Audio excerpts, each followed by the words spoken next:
Bonjour à toutes et à tous, Alexis Bonaran, éducateur canin dans les Yvelines, bienvenue sur ma chaîne. On se retrouve aujourd'hui pour parler d'une thématique importante, les 3 grandes erreurs que font assez souvent, assez régulièrement les gens qui adoptent un chiot. Donc ces 3 grandes erreurs, on va essayer de les détailler, on va essayer de comprendre en quoi il s'agit d'erreurs et puis vous allez essayer de ne pas les faire.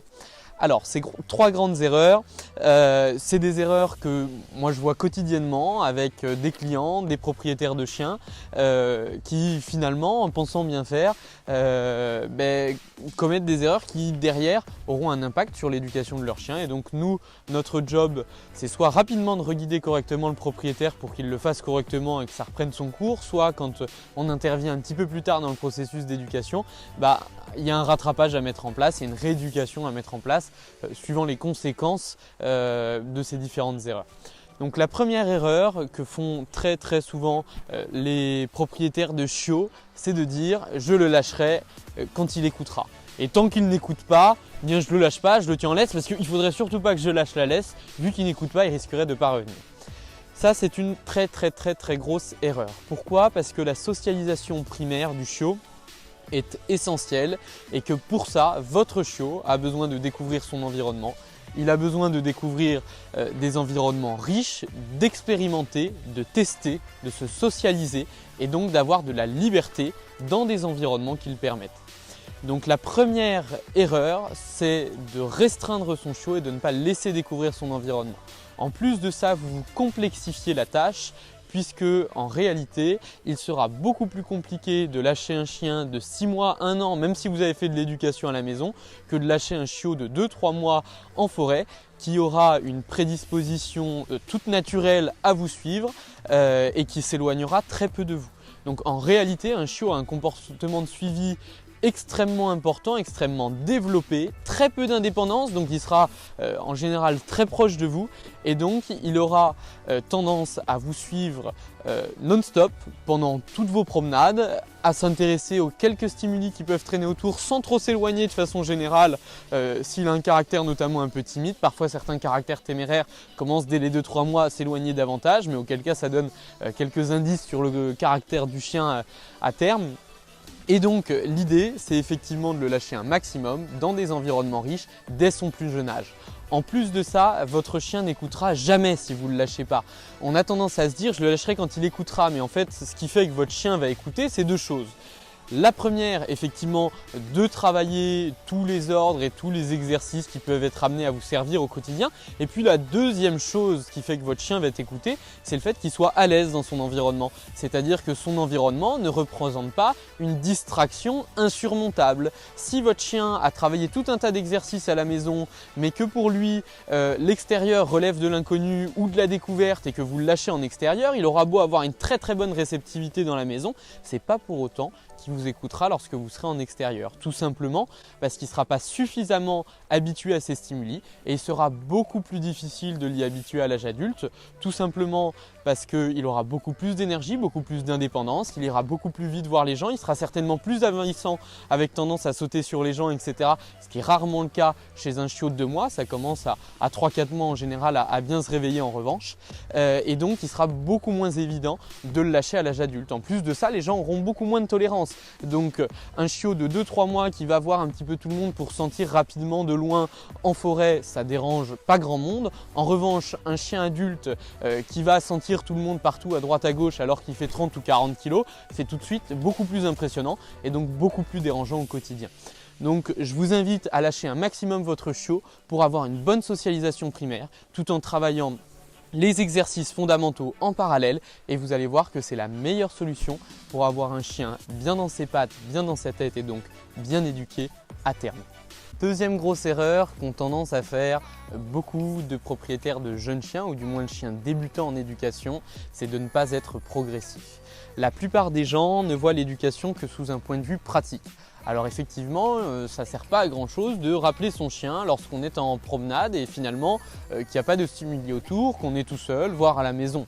c'est pas particulièrement utile. En revanche, rappeler son chien lorsqu'il croise un congénère, un jogger ou un cycliste, ça généralement on estime que c'est utile. Et donc finalement on aura tendance à chercher à rappeler son chiot dès que l'on va croiser un stimuli et à ne pas le rappeler spécialement en dehors de ce contexte-là. Qu'est-ce qui se passe? Eh bien tout simplement, ce qu'il faut se mettre en tête, c'est que l'exercice de rappel avec son chien qui a un jogger qui passe à côté de lui ou encore un congénère qui passe à côté de lui, c'est un exercice pour lui qui est extrêmement compliqué. L'exemple que je donne souvent, imaginez mettre un enfant en maternelle ou en école primaire sur un exercice de maths sup terminale, il n'est pas très compliqué de comprendre qu'il va être extrêmement difficile pour cet enfant de réussir l'exercice et donc il risque juste d'être dans une spirale d'échecs qui va certainement pas le faire progresser. Alors comment fonctionne le système scolaire? Eh bien on commence par des bases élémentaires, par des choses extrêmement simples, faites sous forme de jeux éducatifs le plus souvent pour ce qui est de la maternelle, et puis au fur et à mesure, les choses sont de plus en plus sérieuses. On complexifie les exercices, on passe des additions aux multiplications, aux divisions, etc., etc., etc. Et donc là, l'idée en éducation, c'est d'avoir exactement le même fonctionnement. On commence par les bases, on commence par des exercices donc extrêmement simples, et puis au fur et à mesure, on va complexifier.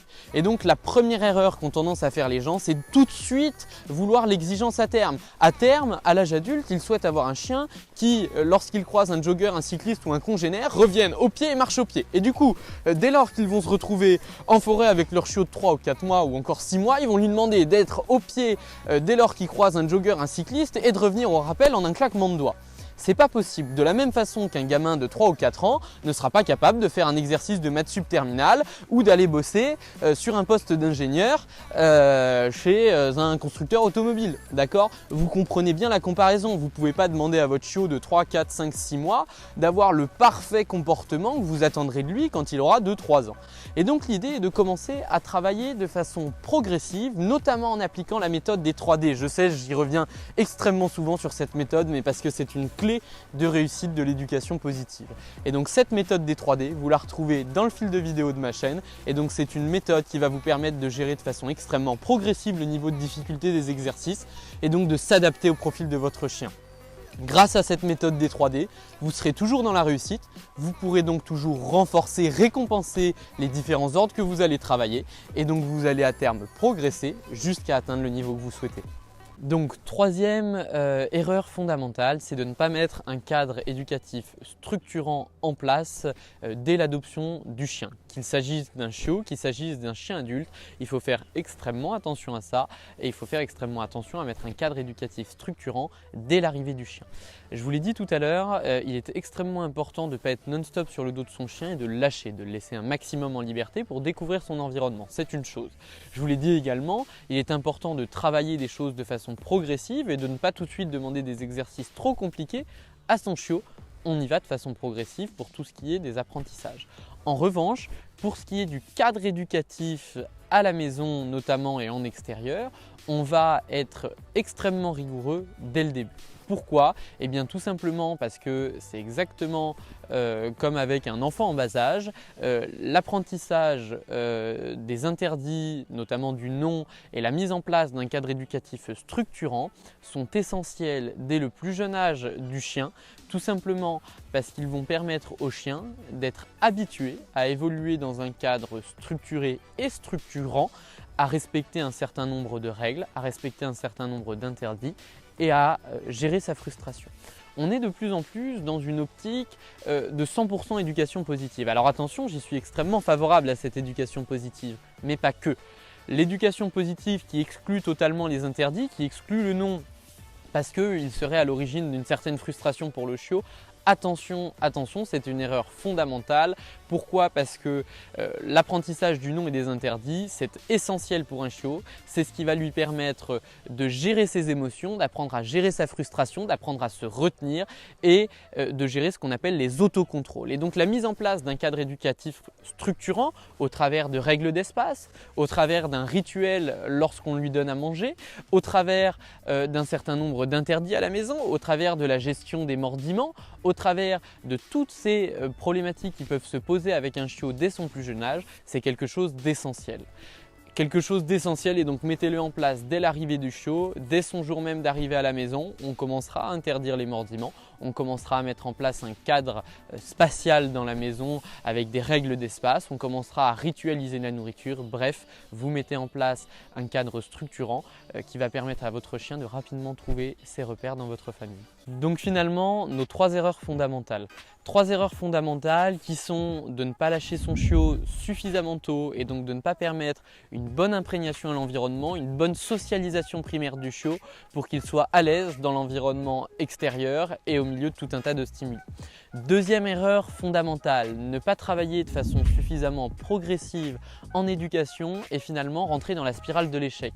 Le chien rate l'exercice car ce qu'on lui demande est trop compliqué, au fur et à mesure qu'il rate, il se démotive, le maître se démotive également et finalement le maître comme le chien sont dans une spirale négative et on n'arrive pas à remotiver correctement le binôme et à avoir une bonne réceptivité globale. Troisième erreur fondamentale, ne pas mettre en place un cadre éducatif suffisamment structurant. Ce cadre éducatif qui doit être donc structurant permet au chien de s'habituer à respecter un cadre, à respecter des règles, à respecter des interdits, que ce soit à la maison, que ce soit en extérieur. Le chien doit être habitué à respecter un cadre structurant. C'est le principe même de la vie en société et si on n'habitue pas son chiot à respecter un certain nombre de règles à la maison, il va être extrêmement difficile de lui faire respecter un règle et un cadre quand vous êtes en extérieur, en société entre guillemets, société qui est toujours régie par des règles à partir du moment où on est en forêt, en ville, etc. etc.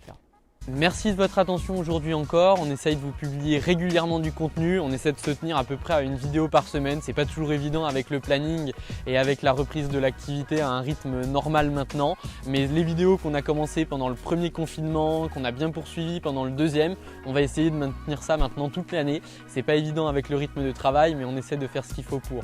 En tout cas, n'hésitez pas à liker, à partager et à vous abonner à la page. Ça nous fait plaisir et on vous dit à bientôt pour de nouvelles vidéos.